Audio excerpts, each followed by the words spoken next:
ತಡೆಯಂತ ಶಕ್ತಿ ಯಾರಿಗಿರಲ್ಲ. ಅವ್ರನ್ನ ಸುಧಾರಿಸ್ಬೇಕಂದ್ರೆ ಈಗ ಒಂದು ಆರ್ಮಿ ಕಳಿಸ್ಬೇಕು.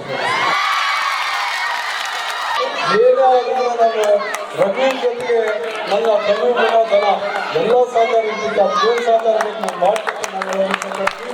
ಯಾಕಂದ್ರೆ ಆಲ್ರೆಡಿ ಫೇಸ್ಬುಕ್ ಗೊತ್ತಾಗ್ತಿತ್ತು ಒಬ್ಬ ಹುಡುಗ ಯಾವ ರೀತಿ ಬೆಳವಣಿಗೆ ಹೋಗ್ತಾನೆ, ಮುಂದೆ ಯಾವ ರೀತಿ ಅಚೀವ್ಮೆಂಟ್ ಮಾಡ್ತಾನೆ. ಹಾಗಾಗಿ ರಘುವೀರ್ ನೋಡಿ ತಾವೆಲ್ಲ ತಿಳ್ಕೋಬೇಕು. ಮನುಷ್ಯ ಯಾವತ್ತು ತಾಳ್ಮೆ, ಬಹಳಷ್ಟು ತಾಳ್ಮೆ, ಮತ್ತು ಅದೇ ರೀತಿ ಇದರಲ್ಲಿ ಅದಕ್ಕೆ 100% ಸಕ್ಸಸ್ ಆಗಿ ಆಗ್ತಾನೆ. ಸಿಟಿ ಟಿವಿ ಕೇವಲ ಕಂಪ್ನಿ ಮಾತ್ರ ಅಲ್ಲ, ಇಡೀ ರಾಜ್ಯದಲ್ಲಿ ಇವತ್ತೇನು ಪ್ರಾರಂಭವಾಗಿದೆ.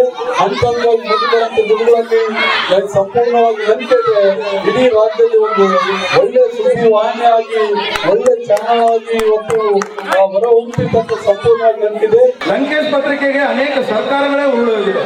ಮಾತು ಕಡಿಮೆ ರಘುವೀರ್ ಅವರು, ಬಹಳಷ್ಟು ಸೌಮ್ಯ ಸ್ವಭಾವ.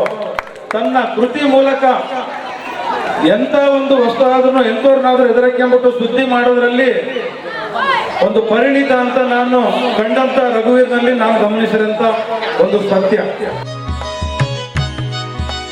ಮಂತ್ರಾಲಯಕ್ಕೆ ಹೋಗುವ ಮುನ್ನ ಗ್ರಂಥಾಲಯಕ್ಕೆ ಹೋಗಿರಯ್ಯ, ಹಿಮಾಲಯ ಹೇರುವ ಮುನ್ನ ವಿದ್ಯಾಲಯ ಸೇರಿರಯ್ಯ, ಮಂದಿರ ಮುಟ್ಟುವ ಮುನ್ನ ಮರಗಳ ನಟ್ಟಿರಯ್ಯ, ಶಿವಾಲಯ ಕಟ್ಟುವ ಮುನ್ನ ಮನೆಗೊಂದು ಶೌಚಾಲಯ ಕಟ್ಟಿರಯ್ಯ, ಸತ್ಯ ಭಾರತ ಉಳಿಸಿರಯ್ಯ. ನಮ್ಮ ಕಂಪನಿಯ ಪ್ರತಿಮೆ ಈ ಮಾರ್ಕೆಟ್ ಶಾಲೆ, ಶತಮಾನ ಶಾಲೆ ಬೆಂಗಳೂರವರೆಗೂ ಮುಟ್ಟಿದೆ ಅಂತಂದ್ರೆ ಇಲ್ಲಿ ಓದಿದ ಮಕ್ಕಳು ಕೂಡ ಬೆಂಗಳೂರನ್ನ ಈ ಸತ್ಯನ ತರೋದು ಏನ್ ಕಾರಣ ಇರಬಹುದು?